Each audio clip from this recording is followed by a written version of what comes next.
During a night patrol, two police officers quickly arrived at the scene of a fire, but were told by restaurant staff that they were merely burning old posters. Finding suspicious signs, the police decided to investigate thoroughly. Upon entering, they saw two men burning paper and wood scraps in a tandoor oven. However, upon closer inspection, they were horrified to see what appeared to be a human body protruding. One officer recounted the scene, saying, "I felt my hair stand on end. I quickly extinguished the fire and discovered charred body parts." This horrifying case, once uncovered, shocked the public and media. The victim's body was dismembered, and the killer's motive left many in fear. However, what enraged the public even more was the sentence given to the killer, despite CCTV footage providing evidence of the crime. What exactly happened? Today, we bring you the story of a case that shocked India and remains controversial to this day. Don't take your eyes off the screen, as we will reveal the full truth right now. But first, don't forget to subscribe to the channel and turn on notifications so you don't miss any compelling videos. Around 11:30 p.m. on July 2, two police officers, patrolling near the Ashok Yatri Niwas Hotel in New Delhi, suddenly heard a woman screaming, "Fire! Fire!" At the same time, they smelled something burning and saw smoke rising from behind the hotel wall.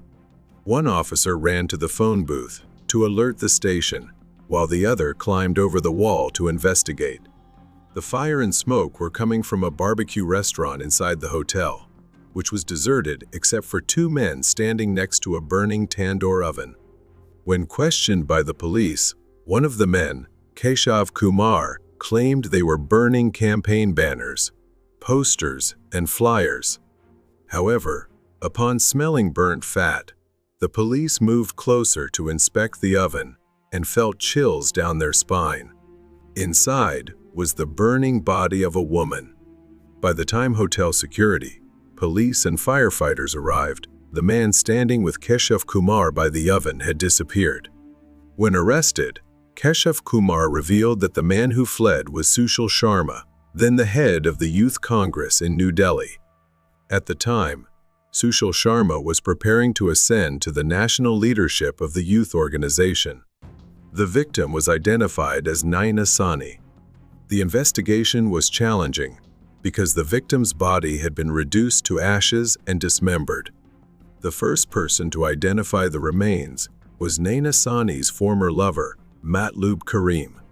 When news of Naina Sani's death was announced, many were shocked and mourned her loss. She was known as a talented woman of good character, cruelly murdered in the end. According to acquaintances, Naina Sani was an educated and dynamic woman. She participated in various organizations, held a pilot's license, and ran a fashion store. At the time of the murder, Naina Sani was planning to divorce her husband, Sushil Sharma, and move to Australia to build her own career. This gave the police more grounds to suspect that Sushil Sharma was the culprit. His hasty departure from the scene where the body was discovered reinforced this theory. After two autopsies, police confirmed that Naina Sani had been shot twice, which caused her death. Additionally, when searching the victim couple's house, the police found a gun. This pistol belonged to Sushil Sharma and was legally registered. Upon further inspection, the police noticed bloodstains on the stairs from the second floor to the first. They suspected the stains were left as the perpetrator dragged the victim's body. Among other evidence, a blood-soaked pair of men's underwear was also found in the bathroom. All evidence pointed to Sushil Sharma as the primary suspect. The police interviewed acquaintances of the victim. One friend revealed that Sushil Sharma had suspected his wife of having an affair with her ex-boyfriend, Matlub Karim. Notably, the restaurant where the body was found burning was owned by Sushil Sharma, and the man arrested at the scene, Keshav Kumar, was the restaurant's manager. After several hours of denying all allegations, Keshav Kumar seemed to realize the evidence against him was overwhelming. Fearing harsher charges, he finally confessed. However, the police were horrified after hearing Keshav Kumar describe the events at the restaurant. Why was that? Keshav Kumar stated that at 10:15 p.m. on July 2, Sushil Sharma called and instructed him to find a reason to clear out all the customers, send the staff home early, and put up a closed for one day sign. When Sushil Sharma's car arrived at the restaurant, Keshav went to greet him. Through the car window, he was shocked to see Naina's body wrapped in a bedsheet on the back seat. Sushil instructed Keshav to stay calm and fetch materials to transport the body. Though terrified, Keshav retrieved a rug, wrapped the body, and helped his boss carry it to the kitchen, where they placed it on the Tandoor Oven. According to Keshav Kumar, because Naina Sawhney's body was too large, Sushil Sharma used kitchen tools to dismember it into smaller parts before putting them into the oven. Only some limbs were left protruding. As the restaurant had run out of ghee butter, Keshav Kumar used half a kilogram of regular butter instead and gathered all flammable materials to stoke the oven.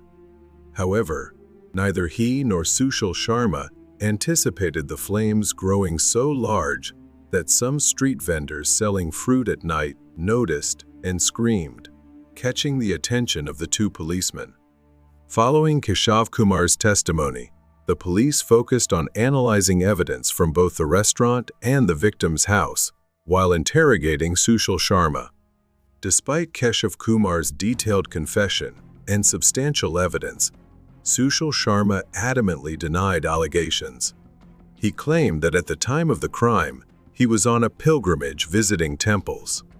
Sushil Sharma presented evidence, including flight tickets and bus tickets, asserting that he received news of his wife's murder while en route. Before the police, the suspect displayed visible grief over his wife's death.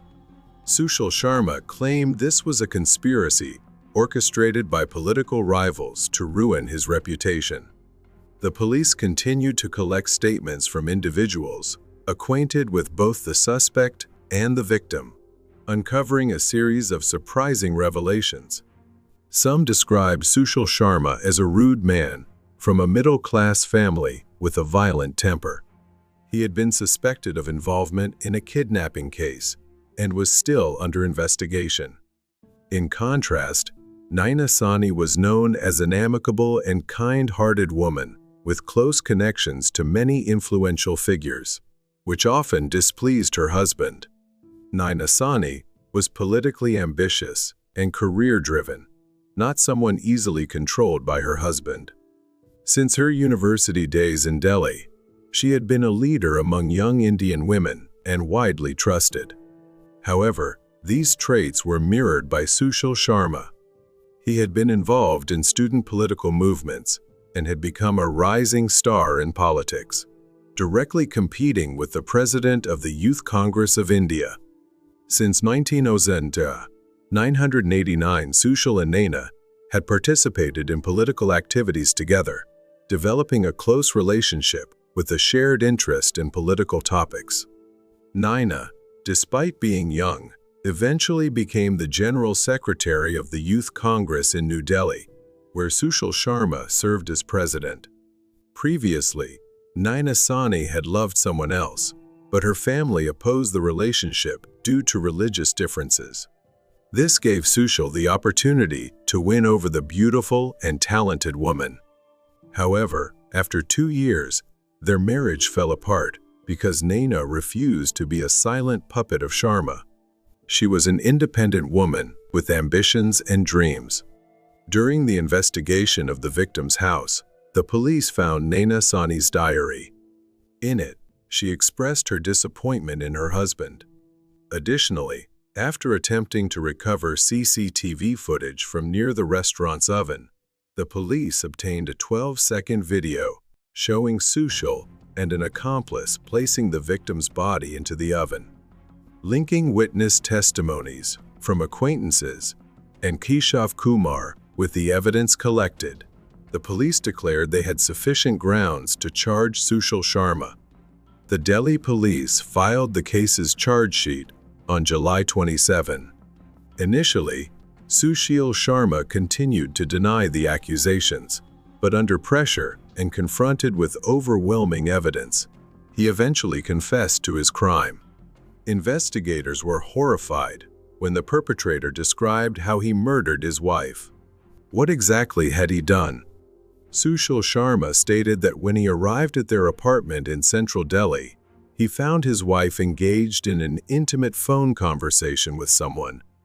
After snatching the phone and discovering the person on the other end was her ex-boyfriend, Sushil, in a fit of rage, fired 3 shots. One bullet hit her head, another her neck, and the third struck an air conditioner. Naina Sahni died instantly. Sushil Sharma, showing no panic, wrapped her body and transported it to the restaurant to dispose of the evidence. There, as per Keshav Kumar's testimony, Sushil Sharma used the Tandoor Oven to burn Naina Sahni's body. However, the perpetrator denied dismembering her body. Despite Sushil Sharma's denial of some accusations, there was clear evidence of his involvement in his wife's murder, warranting the harshest sentence. For reasons unclear, it was not until November 7, 8 years later, that Sushil Sharma was finally tried and sentenced to death. Restaurant manager Keshav Kumar was sentenced to 7 years in prison. In court, Sushil Sharma continued to deny dismembering his wife's body, claiming that someone had influenced Keshav Kumar's testimony. He later appealed, but India's Supreme Court upheld the verdict, maintaining the highest sentence for his heinous crime. Naina Sahni's family believed justice had been served, but they soon received shocking news that left both them and Indian media in disbelief. 10 years after Sushil Sharma's conviction, while he was on death row awaiting execution, the court unexpectedly commuted his death sentence to life imprisonment. At the time, the court reasoned that Sushil Sharma's crime stemmed from a domestic conflict, and there was no conclusive evidence of him dismembering his wife's body. Naina Sahni's family was outraged and unable to accept the court's decision, leading them to stage protests. However, the story didn't end there. 5 years later, Sushil Sharma's representative, renowned lawyer Hari Haran, filed another appeal, arguing that the accused had no prior criminal record and was nearing 60 years old. Lawyer Hari Haran highlighted Sushil Sharma's exemplary behavior and progress during his more than 20 years in prison, requesting his release. After careful consideration, the Indian High Court ultimately accepted the appeal and ordered Sushil Sharma's immediate release. Upon his release, Sushil Sharma expressed remorse and told the media that a single moment of poor judgment had cost him more than 20 valuable years of his life. At that moment, Naina Sahni's family felt their faith in India's justice system had crumbled. They gave multiple media interviews, voicing their anger. However, these developments did not change the court's decision. Sushil Sharma was released on parole and returned to a normal life, even gaining admiration from many people. What enraged the victim's family even more was that public opinion towards Sushil Sharma had shifted. Many believed he deserved forgiveness for his actions after his release. Why? After spending over 2 decades in Tihar jail in Delhi for the brutal murder and disposal of his wife's body, Sushil Sharma claimed to have found a new purpose in life, helping other couples in troubled relationships. Since his release, Sushil Sharma gradually rebuilt his life, attempting to make amends for what he described as an impulsive mistake. Sharma met a prominent producer interested in creating a documentary about his life. He shared that he had counseled dozens of couples and planned to organize workshops for people struggling with anger management. Sushil Sharma started offering counseling sessions while still in prison. He claimed that 90% of inmates in Indian prisons were not hardened criminals, but needed guidance. Speaking to the media, Sharma stated that his life changed in an instant. He acknowledged his wrongdoings and admitted that he could have handled the situation better, though he had no words to explain his crime. Sharma confessed that the only thing he could say was that while prison is a terrible place, it has the potential to make people more humane. He expressed regret, saying that had he not committed the crime, he might have become a federal minister. However, he also claimed to have learned a lot from his mistakes. Furthermore, Sharma revealed that during his time in prison, he contemplated ending his life multiple times. A fellow inmate counseled him and persuaded him to recite the Gayatri mantra. Following his fellow inmates' advice, Sharma gradually changed his outlook and decided to help other prisoners in need of guidance. According to Sharma, the conditions inside Indian prisons were horrific, and the treatment of inmates by the authorities often left them hopeless. Helping others gave him peace of mind. When asked about his wife, Sharma stated that no one understood how much he loved her, and she loved him. However, they never discussed their personal issues, which led to growing distance between them. After repeatedly refusing to recount the events of the crime, Sharma finally agreed to speak about it. Recalling the incident, Sharma suddenly became emotional. He stated that when he returned home around 8 p.m. that evening, he found his wife on a phone call. As soon as Naina Sani saw Sharma, she hung up. When he asked her who she was speaking to, she quickly replied that it was her mother. Suspecting that his wife was having an affair with her ex-boyfriend, Matlub Karim, Sharma took her phone, checked it, and confirmed she had been talking to him. Sharma said he was overwhelmed with fear and anger at the time, afraid of losing the woman he loved, and furious at what he believed was infidelity. After a heated argument, Sharma stepped outside, but suddenly heard gunshots from inside his home. He rushed back to find his wife shooting at the wall and leaving a suicide note on the table. Sharma grabbed the gun from her and tore up the suicide note. During a struggle, Naina Sani was accidentally shot.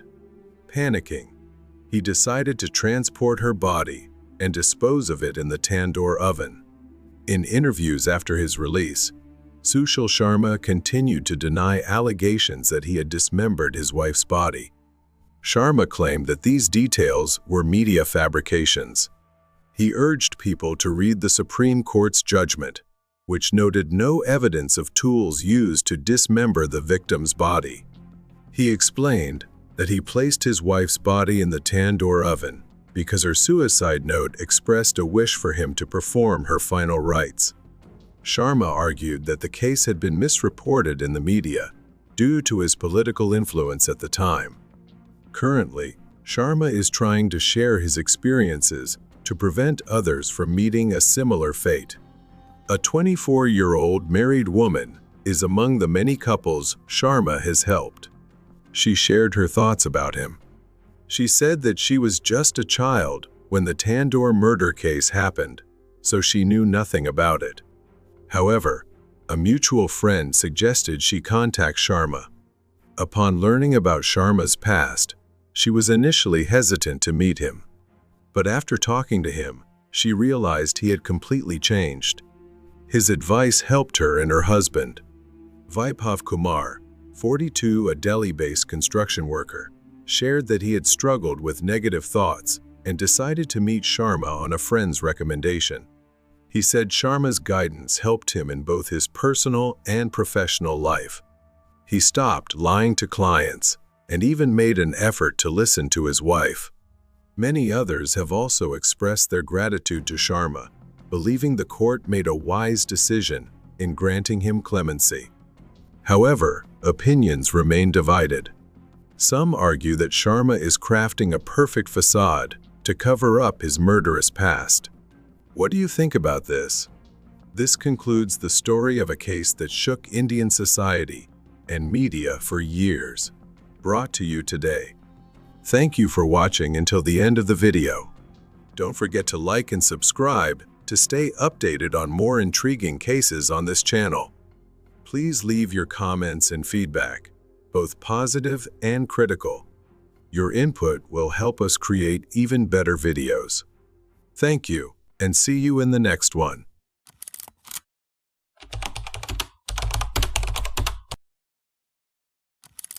A young man from a wealthy family, owning 3 properties, created a facade of being a successful businessman in the U.S. A young woman quickly fell into his trap, leaving her family behind to live with him, chasing the American dream. 8 months later, her body was found encased in concrete, which the perpetrator had turned into a marble bed. However, this was not the most shocking revelation, as his crimes gradually came to light, leaving everyone in shock. In reality, this young man was a heartless serial killer. Right now, we will tell the chilling story of this cruel murderer. Before starting the story, don't forget to subscribe to the channel to get notifications for new videos. This is the story of a true crime that happened in the city of Bhopal, in Madhya Pradesh, central India. On December 5th, the police headquarters in Bankura, West Bengal, received a plea for help from the director of a local bank branch. Shivendra Narayan Sharma reported that his family had been unable to contact his daughter, Akansha Sharma, for several days. The man's instincts told him that something terrible had happened to his daughter. Akansha had moved to the city of Bhopal in Madhya Pradesh on June 23rd. Before leaving, she told her family she would stay at a friend's house and then fly to the U.S. to start her job. Normally, Akansha would regularly call her parents to update them on her work situation. However, about 5 months before she disappeared, she only texted her family, claiming she was working for a relief agency in the U.S. She explained that due to her busy work schedule and the lack of a SIM card in that country, she could only message her family via social media.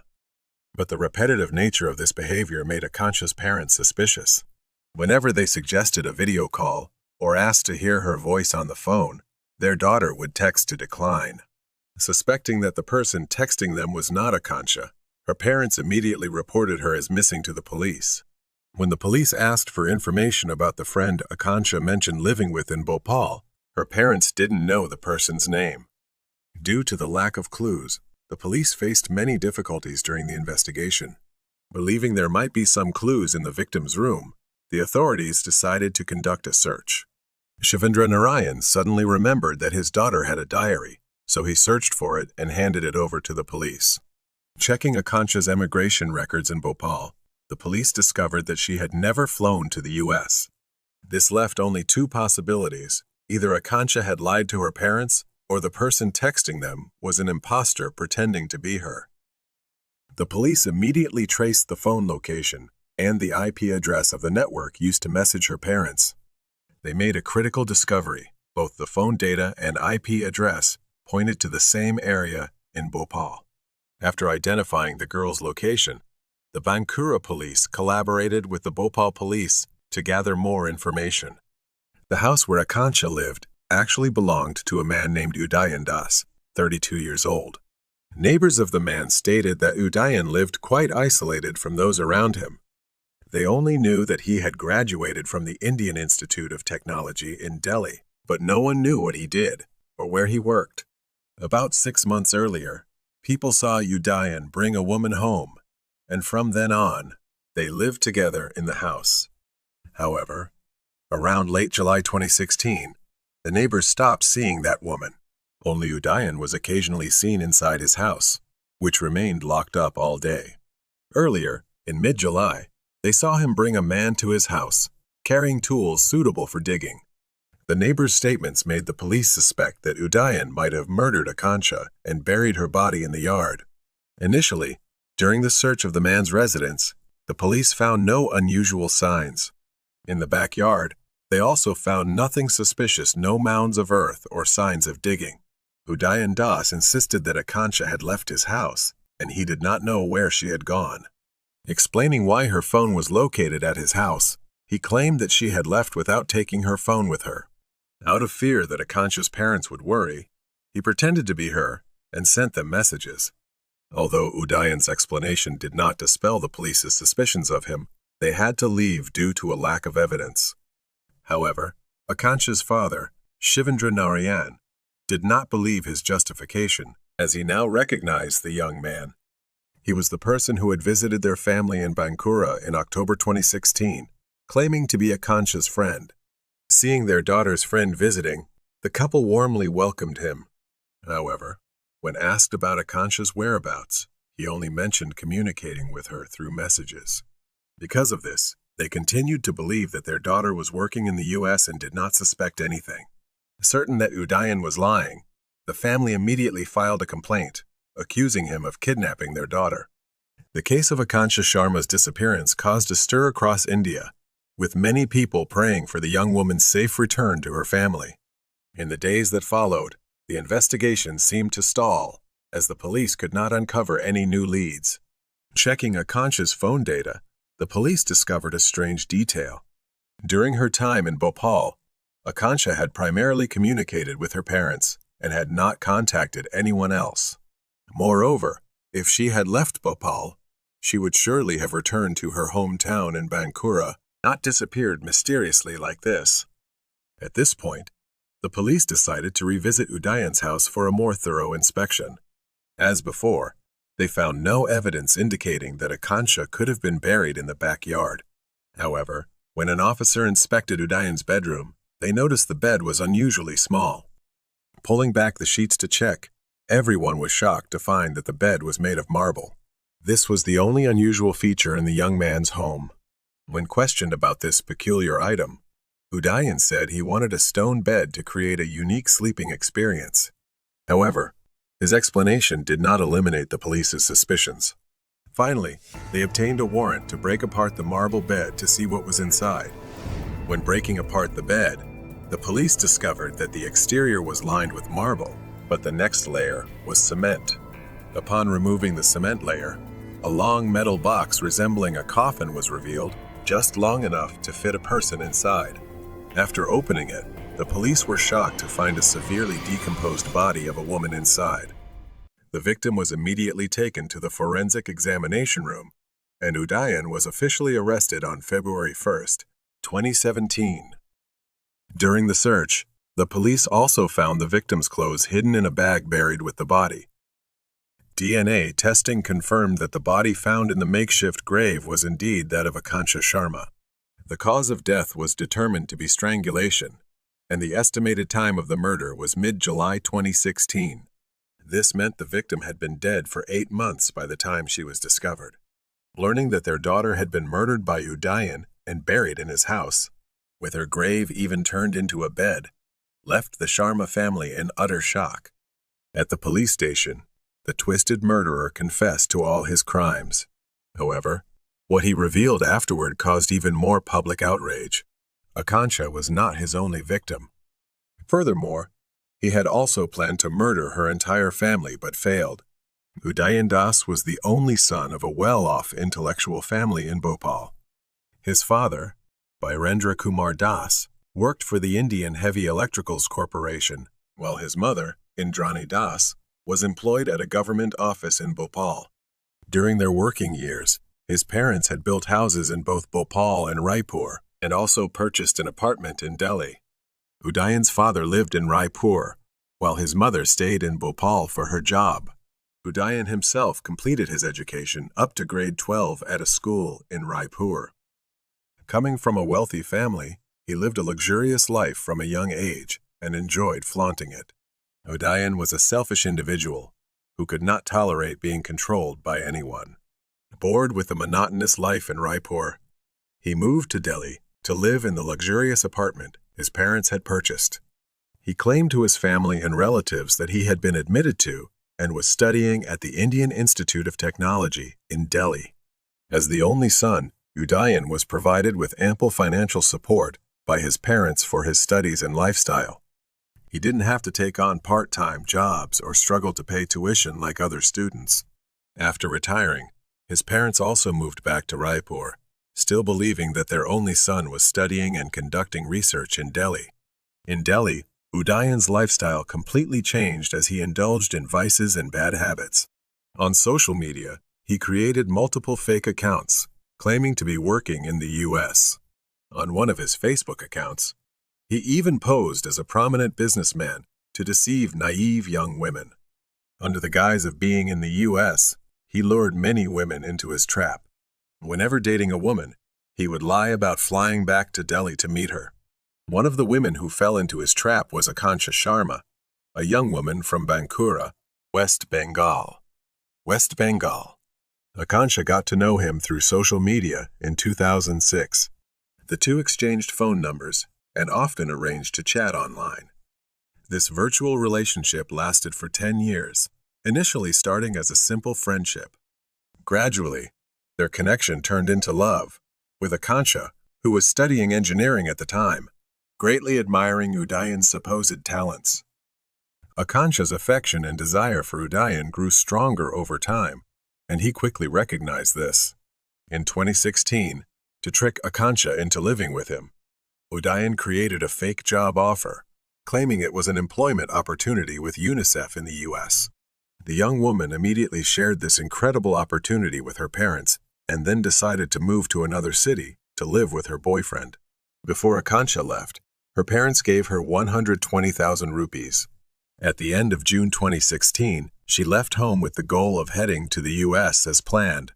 However, when she arrived in Delhi, she met Udayan, who took her to his apartment to live together. To further gain her trust, he continued to make promises and lied about a bright future in the U.S. What her parents didn't know was that Akansha had secretly married him at a temple on May 29, 2015. I Know, with a new cast in the pipeline, 2015. Udayan lied, saying he had extended his stay in India by a few months and suggested they move to Bhopal together before flying to the U.S. Trusting him completely, Akansha agreed without hesitation to move to Bhopal. During the 6 months they lived together, their relationship began to deteriorate as Akansha realized her boyfriend was not who she thought he was. Udayan was abusive, controlling, and extremely lazy. He didn't have a job and lived off the savings left behind by his parents, who had passed away years earlier. On June 29, 2016, while searching through Udayan's cupboard, Akansha discovered his parents' passports, which turned out to be fake. Among the disorganized documents, she also found forged invitation letters. When she confronted Udayan with the papers, he tried to fabricate more lies to deceive her. However, this time, Akansha quickly saw through her boyfriend's inconsistencies. Faced with her persistence, Udayan unexpectedly confessed that he had murdered his parents in 2010 at their home in Raipur. Shocked by this horrifying truth, Akansha declared she wanted to return home, but he immediately threatened her. Akansha's last phone call to her parents took place on June 30th, under Udayan's supervision. During the call, she appeared sad and dejected, but didn't dare reveal the truth to her parents. In the days that followed, Udayan tied Akansha up with ropes and locked her in a room, fearing she would escape. He himself avoided going out for long periods, staying home to keep watch over her. Every day, he fed Akansha only samosas and water to keep her alive. He alternated between threatening her and persuading her to obey and submit to him, promising to let everything go if she complied.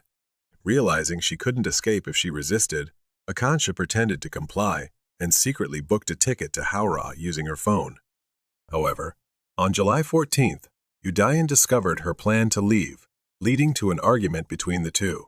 During the altercation, Akansha declared that she would return to Bankura on July 23rd and expose his true nature. Fearing she would report him for murdering his parents 6 years earlier, Udayan devised a cruel plan. On July 15th, he strangled Akansha until she stopped breathing and then placed her body in a metal box. He then hired someone to dig a large hole in his bedroom and paid the worker for the job. He also purchased bricks, sand, and cement to mix mortar, then placed the metal box containing Akansha's body into the hole and buried it. For the first layer, he constructed a cement base and then bought marble to lay over it, creating a unique bed. He spent 2 days completing the disposal of Akansha's body, a process he learned from the movie The Devil's Knot. Not only that, but at night he would sit on the marble-covered bed, drinking and singing. In the following days, Udayan used Akanksha's phone to reply to messages from her family. To avoid suspicion, he also frequently updated her Facebook page. However, only texting without making calls to Akanksha's parents over time would arouse their suspicions. To eliminate this threat, he planned to murder Akanksha's entire family. In October 2016, Udayan visited her house in Bankura, West Bengal, pretending to be a college friend. Upon seeing Udayan, Akanksha's family was delighted, thinking their daughter's friend had come to visit.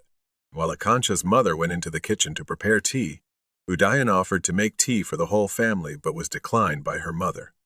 In fact, he intended to mix sedatives into the tea to render them unconscious and then kill them.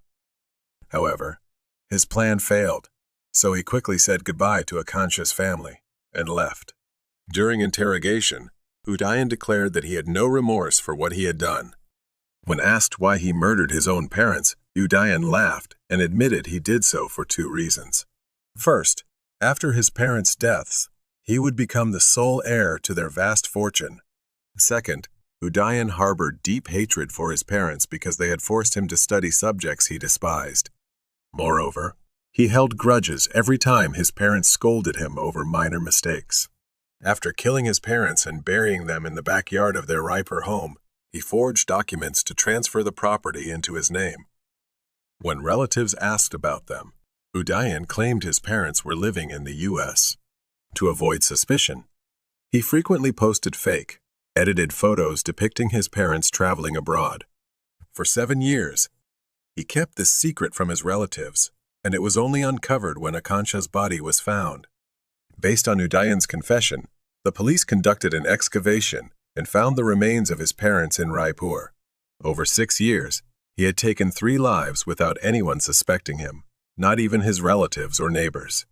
Fortunately, Akanksha's parents narrowly escaped harm thanks to her mother's hospitality, as she insisted on preparing tea herself for their daughter's friend. In August 2020, Udayan Das was brought to trial and sentenced to life imprisonment. Additionally, he was fined 20,000 rupees for murdering Akanksha and 2,000 rupees for tampering with evidence.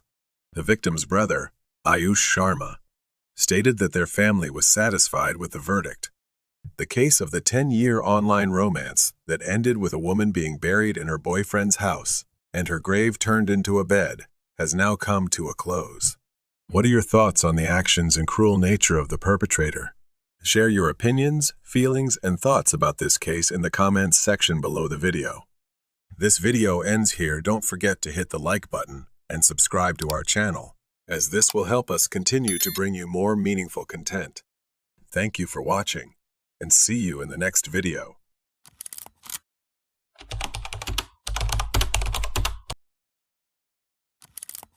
পুরো ভয় দেখানো হয়েছে আরে করে আপনাদের বাঁচানোর জন্য আমাকে ফাঁসিয়েছে আমি জজ সাহেবকে বলছি যে sir 150 milliliters of semen and at least around 50 suspects are distressing figures that the police have recorded in the case of a female doctor that shocked India.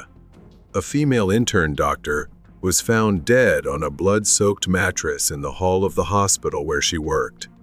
Signs indicated that multiple people had acted upon her body before she stopped breathing.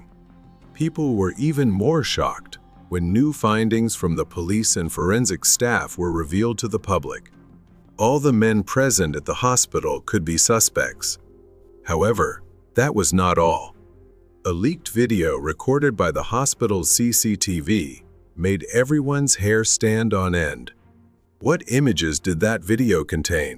And just how many other horrifying details are the Indian government and police trying to cover up in this dirty crime? All of it will be uncovered in this video. Before diving into the horrific details of this case, don't forget to subscribe to our channel and turn on notifications so you won't miss any of our fascinating videos.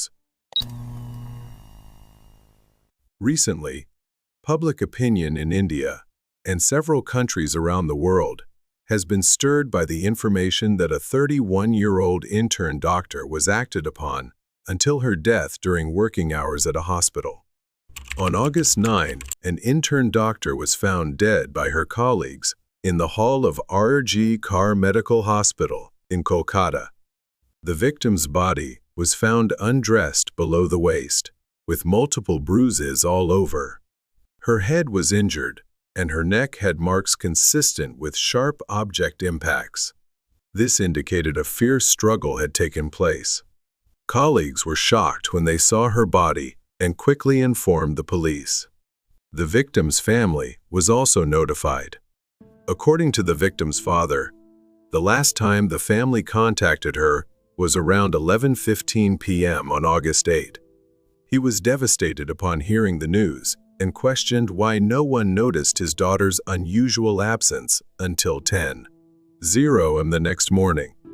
Staff at RG Car Medical Hospital stated that on the night of the incident, the victim went to the hall to rest after working nearly 20 hours continuously. Her shift was scheduled to last 36 hours. No one expected that the well-liked doctor would endure such horrifying events and die so suddenly and strangely. Many quickly questioned what exactly happened in that hall. Clues gradually emerged, raising numerous suspicions. At around 2:00 a.m. on August 9, the intern doctor had dinner with two younger colleagues. After her colleagues and hospital staff left, she decided to stay in the seminar room to rest during her shift. What happened afterward remains unknown. At approximately 7:30 a.m., her colleagues searched for her and discovered her body in the hospital's seminar room. 3 hours later, at around 11:00 a.m., the victim's parents received a call informing them to come to the hospital as their daughter was ill. However, just 15 minutes later, they received another call from hospital staff, stating that their daughter had taken her own life. The intern doctor's parents were horrified and nearly fainted. They couldn't believe their hardworking and well-mannered daughter could make such an extreme decision. While these suspicions were troubling enough, another detail led many to believe something unusual surrounded the doctor's death. It was reported that her parents were only allowed to see their daughter's body for about 3 hours. Only after hospital staff and interns protested, demanding the family be granted access, was her father allowed to see her condition. Standing before his daughter's body, he was horrified to find her partially unclothed, her legs positioned at a 90-degree angle, and her pelvic bone fractured. The pelvic bone is one of the hardest bones in the body and would require tremendous force or the cooperation of multiple people to break. As such, many shuddered at the thought of what the victim endured before her death. A young woman with a bright future met such a sudden and tragic end, leaving many heartbroken. The intern doctor's father shared that his daughter studied tirelessly. To achieve her dream of becoming a doctor, she worked exceptionally hard, and her family supported her fully despite many difficulties. He shed tears in front of his daughter's body. All of their family's dreams were shattered in just one night. They had sent their daughter off to work, only to receive her body back from the hospital. Although the victim's family lived in a suburban area and had modest circumstances, their neighbors respected them and cherished the young doctor. Outside their home, there was no sign with her parents' names, only hers, along with a note indicating her status as a doctor, which filled the community with pride. After the incident, shock spread throughout the neighborhood. The residents were even more outraged when they considered that the hospital, which should have been a safe place for the young doctor, turned out to be where she met her tragic end. Initially, the doctors, students, hospital staff, and the victim's family did not believe the investigators' implication of self-inflicted death. They were convinced this was a collective assault on the victim's body. Doctors and students demanded that the police and hospital management conduct a broader investigation instead of jumping to premature conclusions. The victim sustained multiple injuries on her body, bleeding in her eyes caused by shattered glass, injuries to her private areas, and a fractured pelvis. They also found 150 milliliters of semen in her uterus. This volume was horrifyingly excessive and impossible for one individual to produce, strongly indicating the involvement of multiple perpetrators. Additionally, the actions of the investigative personnel further fueled suspicions. Why did they suspect that external forces influenced the investigation? The autopsy and examination of the body were conducted at R.G. Carr Medical Hospital itself, which was against protocol, as such procedures should have been carried out at a medical school or another hospital. Kolkata has several medical schools capable of performing these examinations, raising doubts about the accuracy of the autopsy results. On the afternoon of August 9, the victim's parents were forced to accept her body. Dr. Sandeep Ghosh, the principal and chairman of R.G. Carr Medical Hospital, made a baseless statement claiming the victim had mental health issues. News of the intern doctor's collective assault and death quickly spread throughout the hospital and medical school, sparking a major protest at R.G. Carr Medical School on August 10.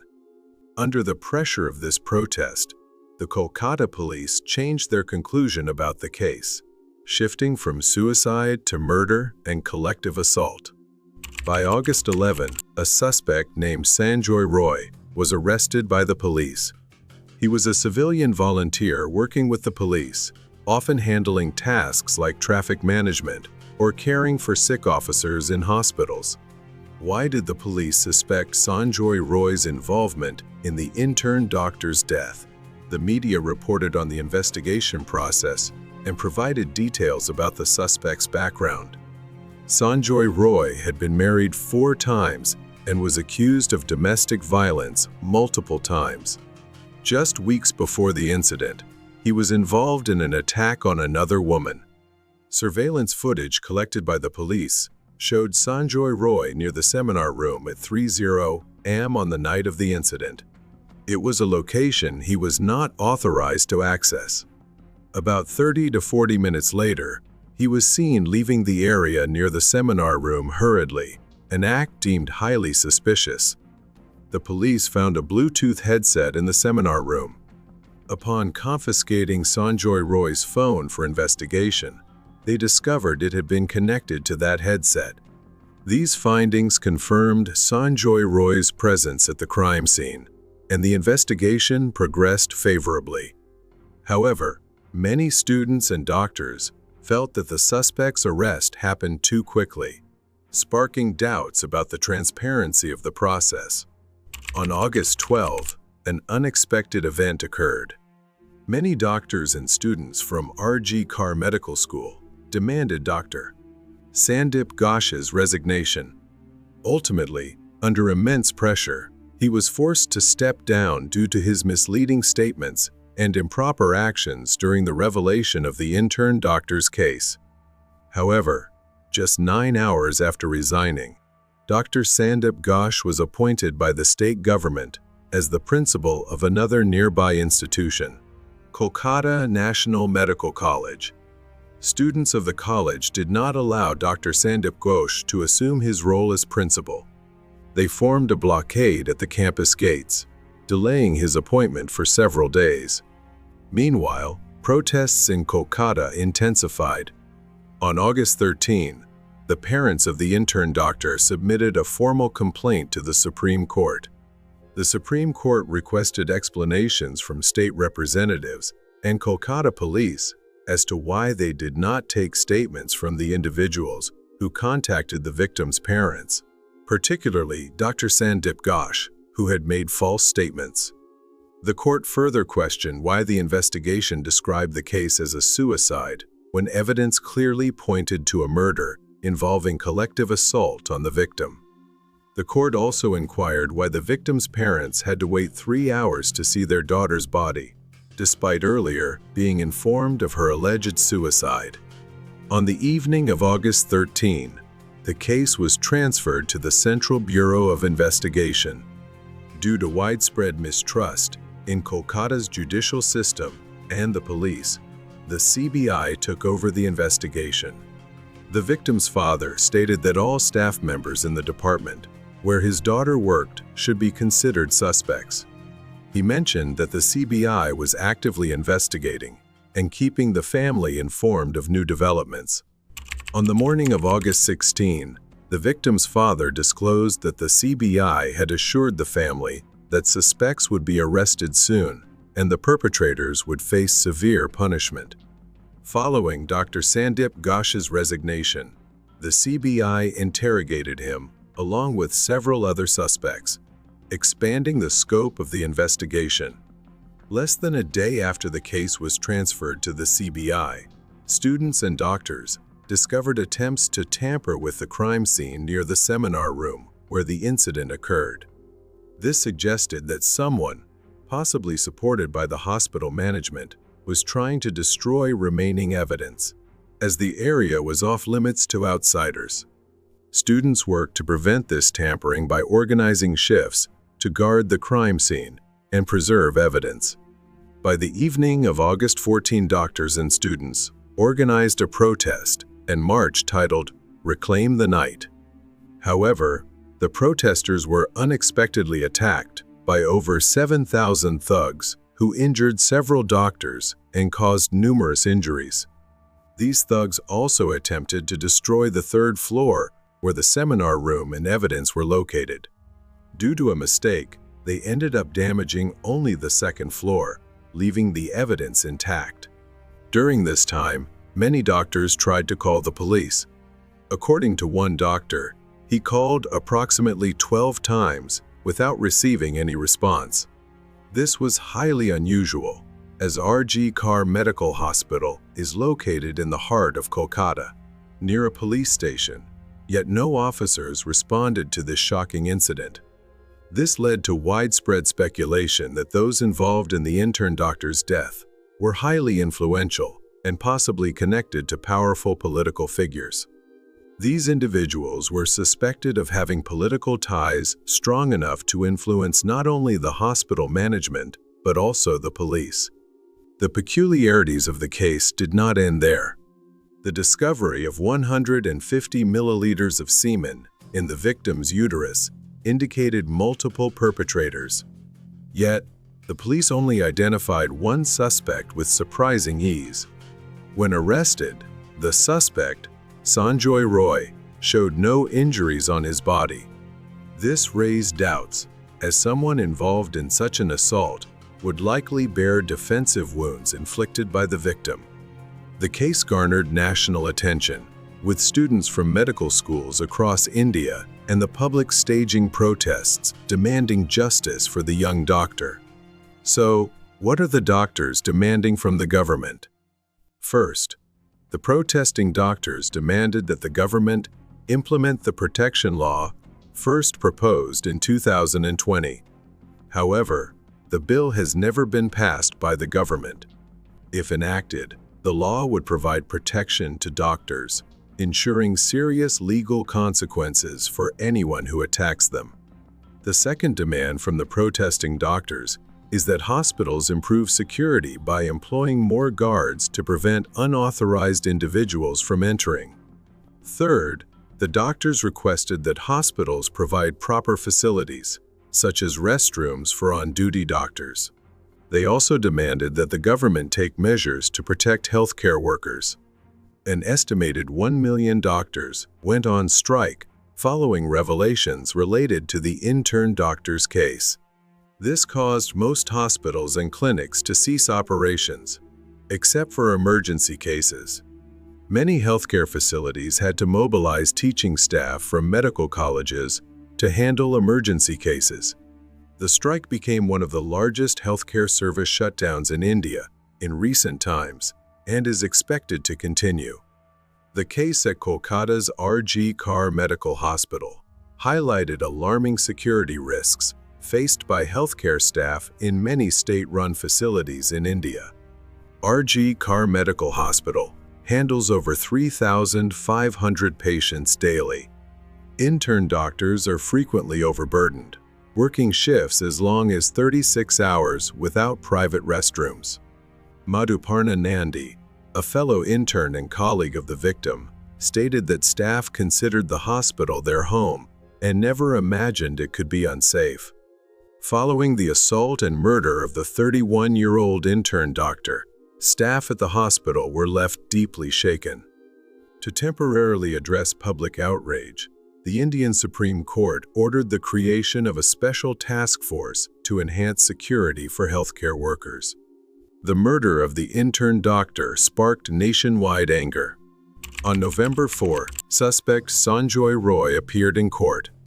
Surprisingly, he was not transported in a prisoner vehicle, but arrived in a black police car. Witnesses noted special security measures for Sanjoy Roy within the court premises, with police preventing anyone from approaching him.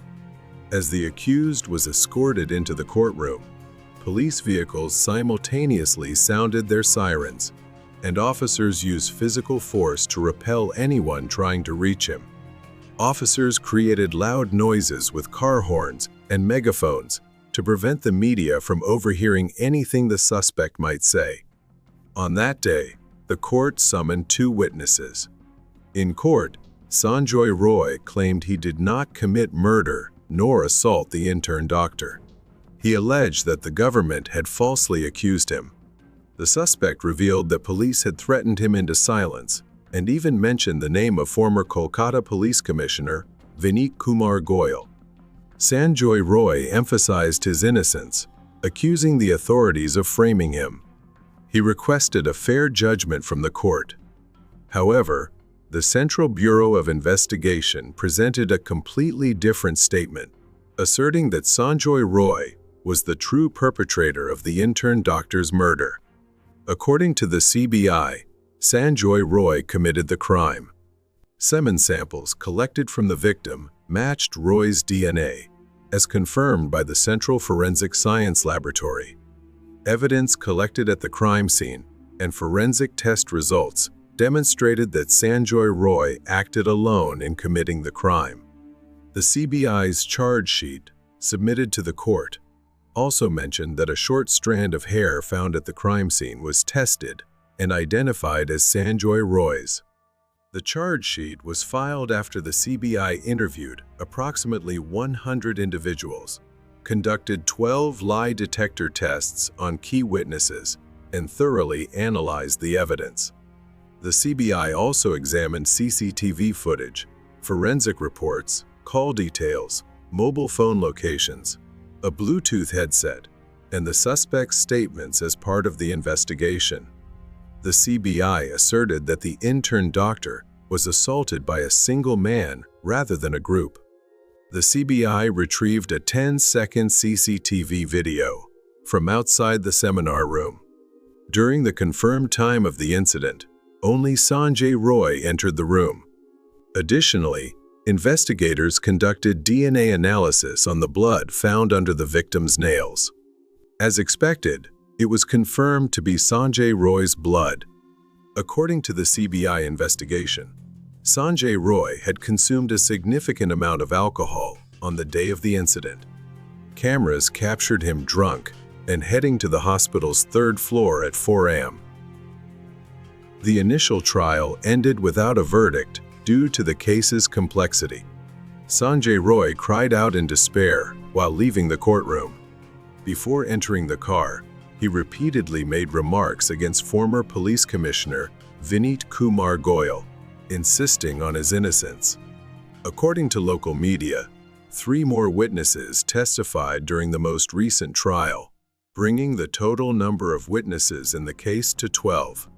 Following Sanjoy Roy's statements outside the court, questions have arisen about the West Bengal government's handling of the case.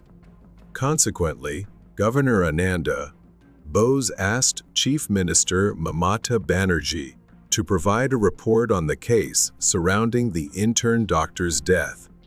Additionally, Governor Ananda Bose urged the state government to present a clear and factual stance on the allegations. Notably, the primary accused in the case claimed that former police commissioner Vineet Kumar Goyal and other senior officers were behind a conspiracy to frame him. Indian public opinion also suggests this is not a one-off crime. The discovery of 150 milliliters of semen is seen as the strongest evidence supporting this belief. The suspect's swift arrest and the issues in the investigative process have led many to speculate that powerful forces are involved in the case. As the case surrounding the intern doctor's death raised more questions, hundreds of Indians marched across dozens of kilometers demanding justice for the victim. On the night of September 20, protesters carrying torches marched 42 kilometers from Highland Park to Shyam Bazaar in Kolkata. Rimjim Mitra, a protest organizer, stated that this was a move to demand justice. She pledged to fight relentlessly to overcome evil. The protesters formed a procession stretching kilometers. Many participants said their march aimed to send a message to healthcare workers that they are not alone in their fight for justice. Protests also erupted abroad, including in Japan, Australia, Taiwan, China, Singapore, and other countries with significant Indian communities. Additionally, Indians living in cities across Europe and America also took to the streets to demand justice for the young doctor. Dipti Jain, who organized global protests for the victim, stated that the heinous crime against a doctor on duty deeply hurt the public. She emphasized that society cannot tolerate such brutality and disregard for human life. Hundreds of protesters gathered in cities across the San Francisco Bay Area in the U.S., demanding the Indian government take responsibility for the crime and address women's safety in the country. In Dublin, Ireland, angry protesters chanted slogans and held signs calling for justice in the intern doctor's case. In Stockholm, Sweden, dozens of women dressed in black gathered at Sergels Torg Square, singing Bengali songs and holding banners supporting women's safety. The RG Car Medical Hospital case is not the first involving a woman assaulted and murdered by multiple men. Such crimes frequently occur in India, leading to ongoing public condemnation of the government's inaction. Experts initially estimated 50 perpetrators in the case. However, the actual number of individuals involved in the intern doctor's death could be much higher. Currently, the case regarding the death of the female resident doctor is still sparking much debate among the public in India. Many are also curious about who exactly is the force behind this incident. We will continue to update as more information about this case becomes available. The above is the shocking case we wanted to share with you. Thank you for listening to today's case story from us. Don't forget to hit the like and subscribe button to catch more intriguing cases on our channel. Thank you, and see you in the next videos.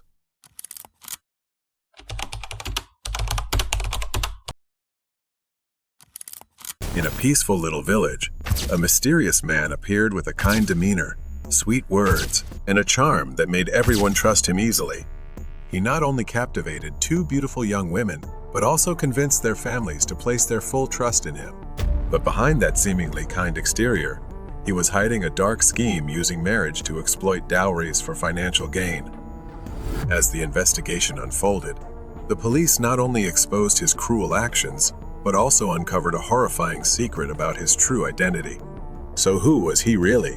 What made him hide his true self? Join us as we dive into every detail to uncover the truth behind this thrilling story.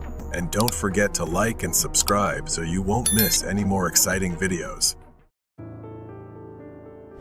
The story begins with Kamini, a young woman living in Haldwani, Uttarakhand. Her life had always been peaceful and smooth, but everything changed unexpectedly when she met a man named Krishna. Their relationship began in the year 2014, when the two met through an online platform. Krishna introduced himself as the son of a wealthy businessman with high status in Aligarh, quickly crafting the image of an ideal man in Kamini's eyes. Drawn to her boyfriend's impressive image, Kamini gradually fell into what she believed was true love. Just a few months after meeting, Krishna proposed to her. Persuaded by his promises of a happy future, Kamini agreed to marry him without suspecting a thing. However, this was not the love story Kamini had dreamed of. She had no idea she was becoming the first victim in a series of well-planned marriage scams orchestrated by Krishna. After getting married, Krishna and Kamini moved in together, renting a house in Haldwani, Nainital district. At first, Kamini believed she had stepped into a blissful marriage with her perfect husband, but harsh reality soon emerged, bringing unexpected turmoil. Over time, Krishna changed completely from the caring and loving husband Kamini had trusted. He became aggressive, rude, and often behaved like a thug. Bad habits like excessive drinking and smoking became more frequent, making their home life increasingly tense. Kamini, who had once hoped for a warm and happy marriage, now faced daily disappointment and fear. Even worse, Krishna didn't just change his behavior, he also started pressuring Kamini and her family financially. He repeatedly demanded more dowry, asking for money and luxurious gifts from Kamini's parents, claiming it was necessary to secure their married life. When Kamini's family couldn't meet these demands, Krishna became violent, frequently threatening and abusing her. Kamini's life after marriage became nothing short of a nightmare. She endured both physical and emotional abuse, constantly suffering under the pressure of her immoral husband. What seemed like a perfect marriage turned into endless misery, pushing Kamini into a desperate situation with no apparent way out. At this point, Krishna realized that Kamini and her family were no longer useful to him, so he decided to search for a new target. By the year 2016, under the identity of Sweetie Sen and with increasingly bold fraudulent schemes, he carried out another marriage scam. This time, the victim was a young woman named Nisha who lived in Kaladhungi, Uttarakhand. Using the same approach, Sweetie introduced himself as a wealthy and successful man, quickly gaining the trust of Nisha's family. After a short period of acquaintance, they decided to marry and held a grand wedding with the presence of family and friends. However, just weeks into the marriage, Nisha began noticing strange signs in their relationship. At first, she tried to rationalize Sweetie's odd behavior as personality quirks or life pressures. But as time passed, his actions became increasingly difficult to ignore. Every night before bed, Sweetie insisted on turning off all the lights in the room, even refusing to allow the tiniest glow from a nightlight. He claimed that light made him uncomfortable, but his unusual insistence made Nisha suspicious. Not only that, but Sweetie also constantly avoided physical intimacy. Whenever Nisha tried to express affection, Sweetie would immediately make excuses saying he was tired, had a headache, or needed rest. If Nisha tried to get close, Sweetie would often appear nervous, uneasy, and quickly change the subject or leave the room. Gradually, Sweetie's explanations no longer convinced Nisha, especially as these strange incidents became more frequent. Nisha began to feel uneasy and decided to uncover the truth. At first, she tried to observe Sweetie's behavior in daily situations, but nothing provided a satisfying answer. One night, while Sweetie was fast asleep, Nisha secretly checked and made a shocking discovery: her husband was actually a woman. Unable to keep the secret any longer, Sweetie Sen was finally forced to confess her true identity. She told Nisha that her other name was Krishna Sen and that her life was filled with unbelievable secrets. Since childhood, she had felt different from other girls. Sweetie had always shown a strong inclination to live as a man, from her way of dressing and walking to the way she spoke. Growing up in a conservative society where gender norms were strictly enforced, Sweetie felt trapped in her female identity. At the age of 13, she made a bold and risky decision to completely change her appearance and live as a man. From then on, Sweetie began constructing her new identity under the name Krishna Sen. She cut her hair short, wore men's clothing, and learned to behave and speak like a man. To make her deception more convincing, Krishna even altered her walking style, gestures, and voice, completely concealing her true nature. Everyone around her, even those who knew her well, failed to notice this drastic transformation. This was not merely a change in appearance, but a calculated move in her elaborate scheme. At 18, Krishna started seeking families with daughters of marriageable age to approach and execute her plans. Disguised as a confident and well-groomed man, she easily gained people's trust. And this deception set off the chain of events that eventually led to her shocking arrest. After revealing her past to Nisha, Sweetie quickly switched to bribery. She promised money and valuable gifts, begging Nisha to keep her true identity a secret. Not wanting to cause upheaval in her family, Nisha reluctantly agreed, but deep inside, she was filled with doubt, fear, and betrayal. Nisha's fears ultimately came true on a fateful night. While she was sleeping, Sweetie suddenly stormed into the room and attacked her viciously. Though she struggled to fight back, Nisha was no match for Sweetie's strength. A powerful blow to the head sent her crashing to the ground, unconscious. When she regained consciousness, Nisha was horrified to find herself tightly bound to an old chair in a cold, abandoned house, dimly lit by a flickering oil lamp in the corner. In front of her stood Sweetie, her eyes cold and devoid of any trace of the husband Nisha had once trusted. In the suffocating silence, Sweetie calmly but mockingly declared, "You will stay here until you starve to death. Don't expect anyone to find you. No one cares about someone like you."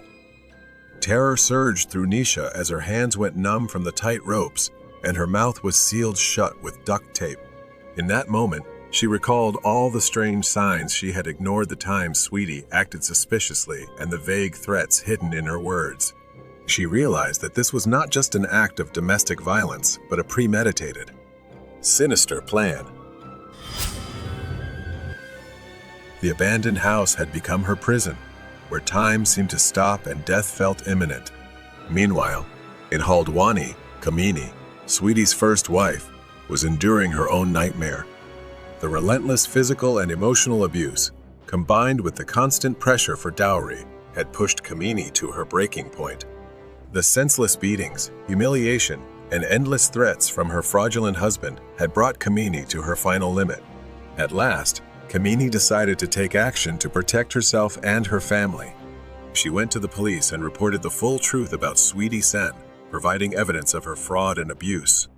Even Kamini's family came forward, not only accusing Sweetie of domestic violence, but also leveling more serious charges. They revealed that Krishna had tricked them into lending her a large sum of money, claiming she needed capital to invest in a business.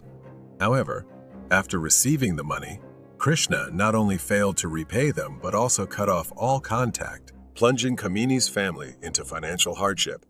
These accusations led the police to decide on arresting Krishna for further investigation. While searching Krishna's house, the police unexpectedly discovered an old, worn-out notebook. Upon opening it, investigators were shocked by its contents. The notebook contained detailed records meticulously describing how Krishna planned her approach to victims, from finding targets via social media to fabricating stories to gain their family's trust. The pages were filled with information about the families she had targeted, including personal details, daily habits, and weaknesses she could exploit. Most notably, a carefully marked section stood out in the middle of the notebook. In it, Krishna had written coldly, "Nisha is the biggest threat and must be dealt with completely." Alongside were hand-drawn sketches, clearly illustrating a plan for disposing of a body. The drawings included a small truck, a road leading to a secluded area, and even a diagram of an abandoned house with directional arrows.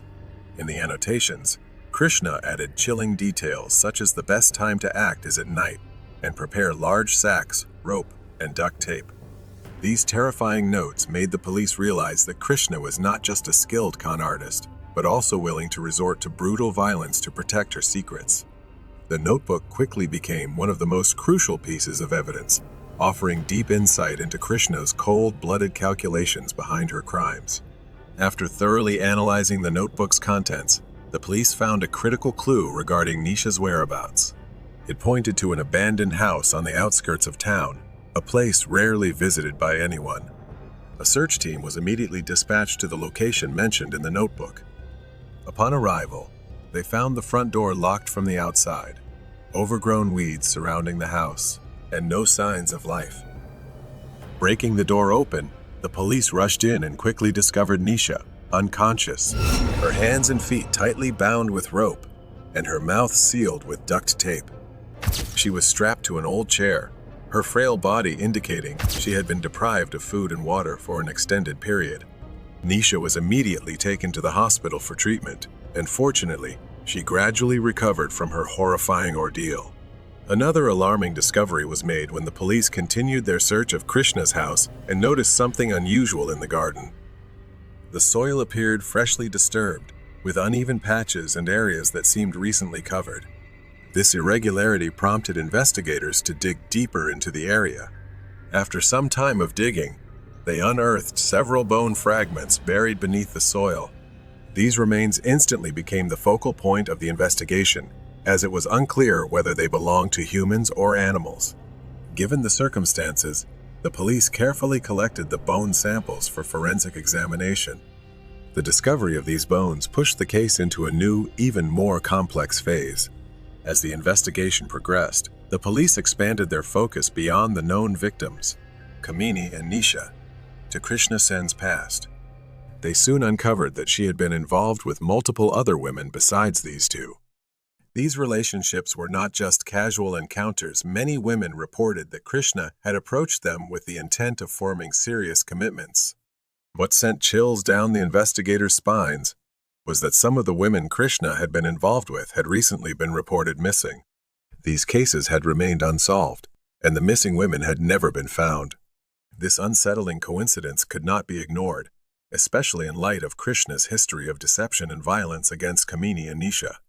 These details raised a horrifying possibility that Krishna might not just be a con artist, but also a calculated serial killer.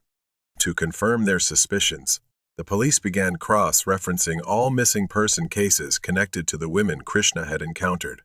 Simultaneously, they examined the evidence found in Krishna's home, including the disturbing notebook detailing her sinister plans. They hoped that the dark secrets behind these disappearances would finally come to light. These findings further solidified the scope of Krishna's crimes, allowing the police to build a strong, conclusive case against her.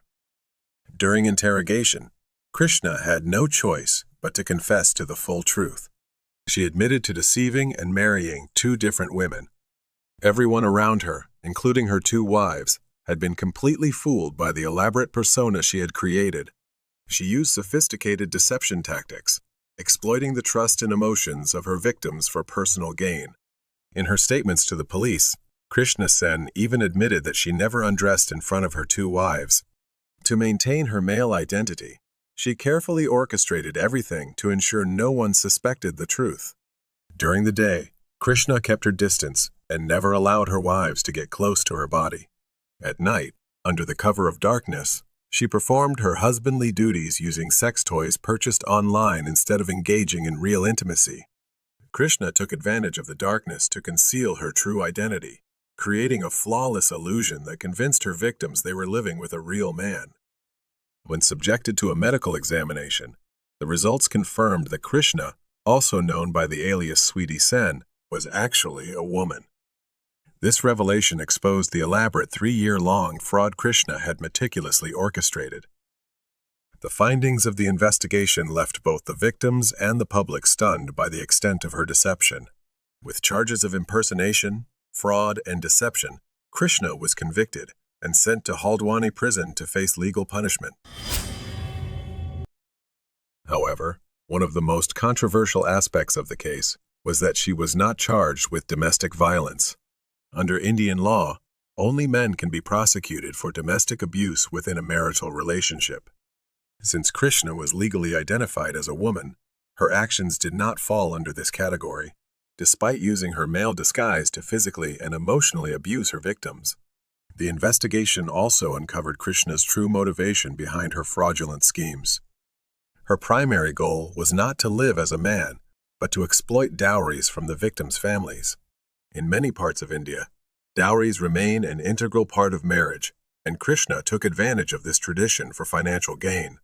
She demanded large sums of money from her wives' families while continuously pressuring them for additional assets. The Krishna Sen case was not only shocking due to its intricate deception, but also highlighted critical loopholes in the legal system regarding gender identity and domestic violence. It serves as a cautionary tale about how individuals with malicious intent can manipulate trust and societal traditions for personal benefit. The investigation further reinforced Krishna's true motivation. Her goal was never about gender identity, but about profiting from dowries. In several parts of India, dowries are still a significant aspect of marriage, and Krishna exploited this practice for financial benefit.